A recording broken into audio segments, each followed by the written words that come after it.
Buenas tardes. Nos estamos preparando para la celebración de la fiesta de nuestro Padre Santo Domingo de Guzmán. Por eso queremos compartir con ustedes algunas características para que la figura de nuestro Padre sea más conocida para ustedes y para nosotros.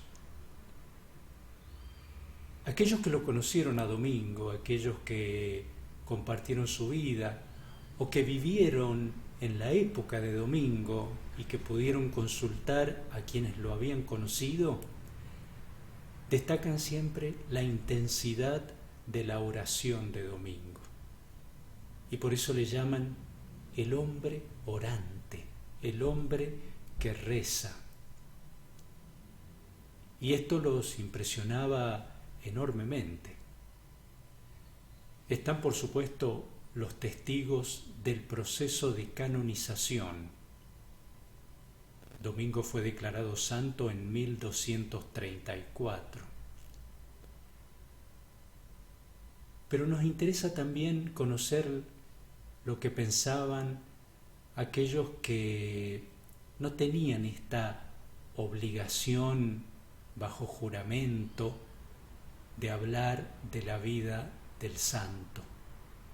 Aquellos que quieren transmitir a la posteridad quién fue Domingo, los biógrafos y los otros testimonios de aquellos que buscan transmitir la espiritualidad, la vida de oración del santo. Entre los biógrafos podemos destacar, en primer lugar, a Jordán de Sajonia. Fue el primer sucesor de Santo Domingo en el gobierno de la orden. Es considerado el primer biógrafo de nuestro Padre. En su obra llamada Libellus, librito, en el capítulo titulado Leyenda de Santo Domingo, Jordán señala que durante la noche nadie más perseverante en velar en oración. Habla de Domingo. Consagraba el día a su prójimo y la noche al Señor. Tenía la costumbre de pernoctar muy frecuentemente en las iglesias. Oraba por las noches y permanecía velando todo el tiempo que podía arrancar a su frágil cuerpo. Cuando al fin llegaba la fatiga y se distendía su espíritu, reclamado por la necesidad de dormir, descansaba un poco ante el altar o reclinaba la cabeza sobre una piedra, a ejemplo del patriarca Jacob. Y luego volvía a la vigilia y reemprendía su fervorosa oración. Cecilia, la beata Cecilia Cesarini, era una joven romana que recibió el hábito de monja dominica de manos del propio Domingo.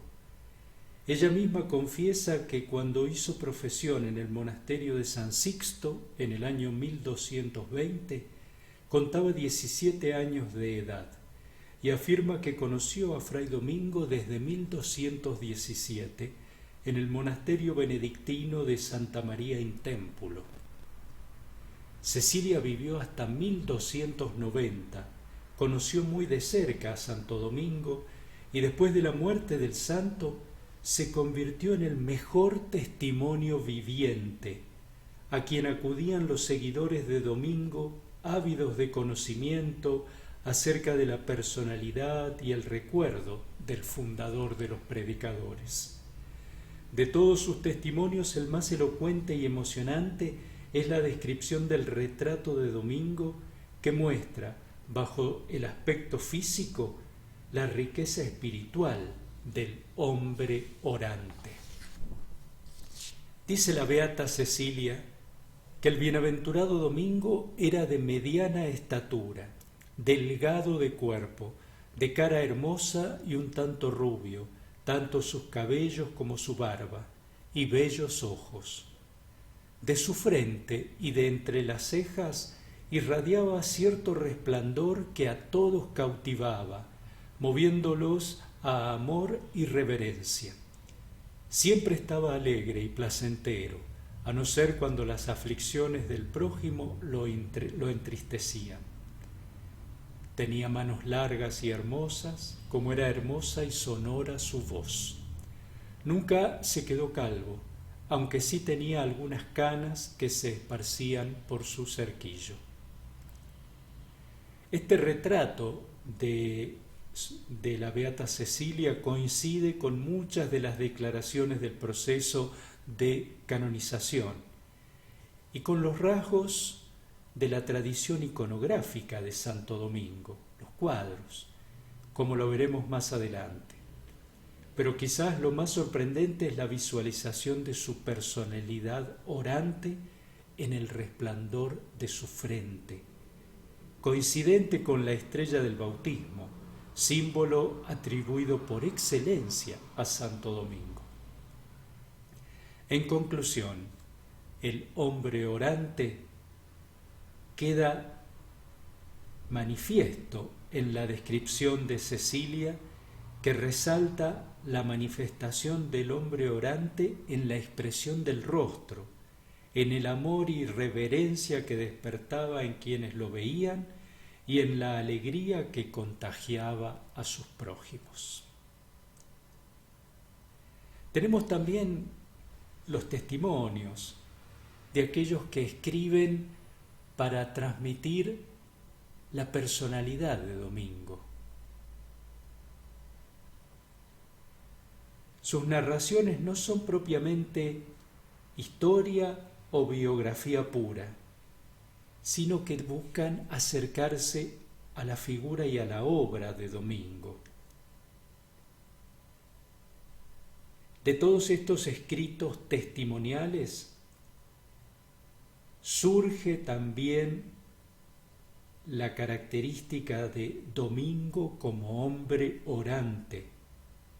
Aparecen los aspectos principales de este testimonio familiar, reciente y cercano del santo, porque son quienes lo han conocido o han conocido de cerca a aquellos que lo conocieron en vida. Ajenos al proceso de canonización y por lo tanto no obligados al relato. Por ejemplo, Pedro Ferrando es uno de los primeros historiadores de la orden. Junto con otros, escribe con un fin específicamente litúrgico, para que en la liturgia de las horas, es decir, en la recitación del oficio, se leyera su testimonio para ayudar a aquellos que no lo habían conocido a Domingo. Escribe un poco después de Jordán.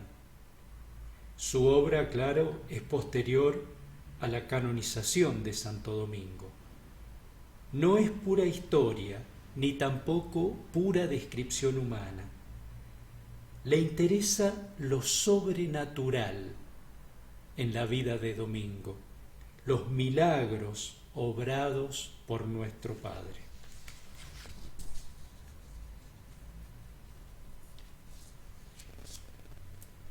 Gerardo de Frayet es el primer hagiógrafo dominico, el primero que escribe la vida del santo. Escribe su obra igualmente llamada Vitae Fratrum, la vida de los frailes, como una crónica espiritual de los primeros años de la recién fundada orden, destacando anécdotas, narraciones y situaciones curiosas de la vida conventual, espiritual y de la predicación dominicana en sus comienzos. En medio de todo su relato es muy grato encontrar todo un capítulo dedicado a tratar del modo y fervor de la oración del bienaventurado varón, en el cual resalta justamente a Domingo como el hombre orante, coincidiendo con las descripciones de otros testigos y biógrafos. Dice Gerardo: cierto fraile, hombre virtuoso y discreto, dijo que había estado sin dormir durante 7 noches para ver qué hacía el bienaventurado Padre Domingo. Y dijo que unas veces se ponía de pie, otras de rodillas, otras se postraba enteramente sobre el duro suelo y perseveraba así hasta que el sueño lo rendía.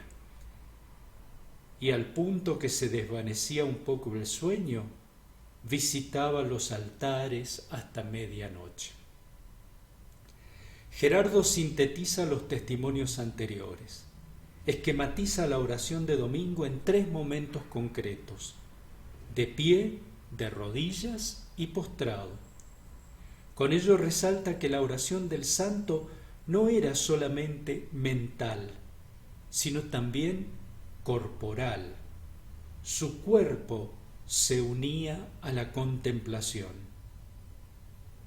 De pie manifestaba su nobleza ante Dios. De rodillas manifestaba su humildad ante el Señor. Y postrado expresaba su sumisión y su entrega total, la obediencia a Dios. Humberto de Romans fue el 5º maestro de la orden. Es uno de los personajes más renovadores de la vida espiritual de la orden en el siglo XIII. Es contemporáneo y amigo de Gerardo de Frayet. Escribe su obra De Vita Regularis, de la vida regular, en la cual sintetiza la oración de Domingo, reproduciendo los testimonios anteriores, pero subrayando los elementos corporales como complementos esenciales de la oración del Padre de los predicadores. Humberto, al referirse a los aspectos necesarios e imprescindibles de la oración para realizar dignamente el culto divino, señala que deben concurrir 3 elementos: el corazón, la boca y el cuerpo.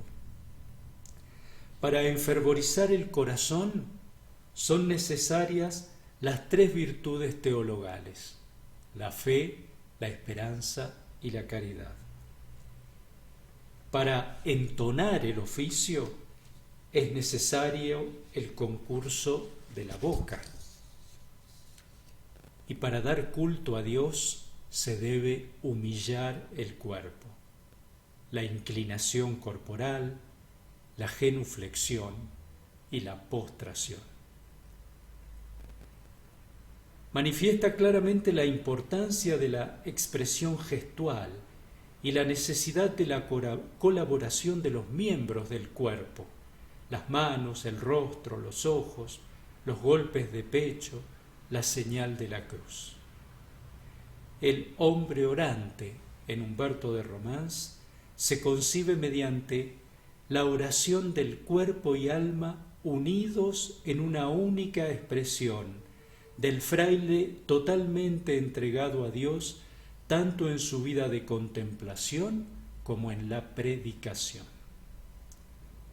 Así, estos testimonios nos acercan aún más a las fuentes de la oración dominicana, no solo coincidiendo con lo constatado por los testigos del proceso de canonización y por los biógrafos, sino presentando a la oración dominicana con sus formas concretas de expresión del cuerpo, como una mímica del diálogo del orante con su Señor. De esta manera, la experiencia de oración dominicana presentada por los testimonios no es ya exclusivamente el estilo particular de un hombre llamado Domingo de Guzmán, sino que es la vivencia de una comunidad que continuó con la experiencia de su fundador. Los testimonios hacen referencia y dan fe de una vida y estilo de oración que los hijos de Domingo han continuado realizando como expresión actualizada en el momento de aquello que aprendieron de su padre espiritual y fundador.